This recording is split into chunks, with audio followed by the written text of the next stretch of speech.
एक शिष्य अपने गुरु से सप्ताह भर की छुट्टी लेकर अपने गांव जा रहा था। तब गांव पैदल ही जाना पड़ता था। जाते समय रास्ते में उसे एक कुआं दिखाई दिया।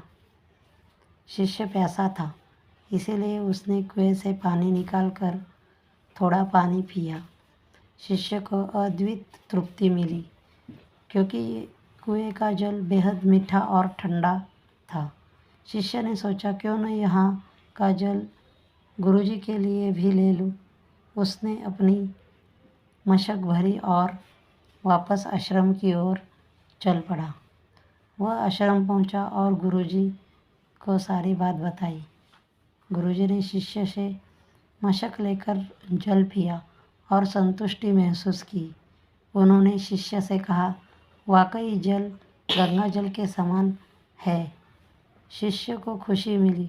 गुरुजी ने इस तरह की प्रशंसा सुनकर शिष्य आज्ञा लेकर अपने गांव चला गया।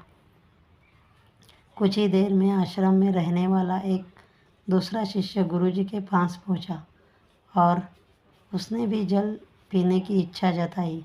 गुरुजी ने मशक शिष्य को दे दी। शिष्य ने जैसे ही घूंट भरा, उसने पानी बाहर कुल्ला कर दिया।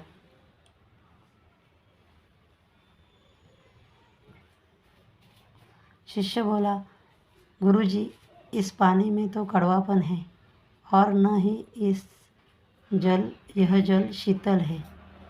आपने बेकार की उस शिष्य की इतनी प्रशंसा की। गुरुजी बोले, बेटा, मिठास और शीतलता इस जल में नहीं है तो क्या हुआ, इसे लाने वाले के मन में तो है। जब शिष्य ने जल पिया होगा तो उसके मन में मेरे लिए प्रेम उमड़ा। यही बात महत्वपूर्ण है। मुझे भी इस मशक का जल तुम्हारी तरह ठीक नहीं लगा, पर मैं यह कहकर उसका मन दुखी करना नहीं चाहता था।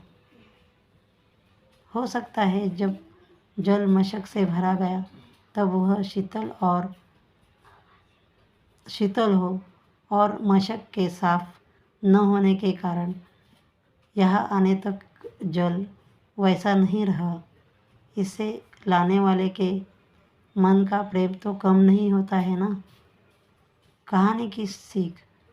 तो बच्चों, इस कहानी से हमें यह सीख मिलती है कि दूसरों के मन को दुखी करने वाली बातों को टाला जा सकता है और हर बुराई में अच्छाई खोजी जा सकती है।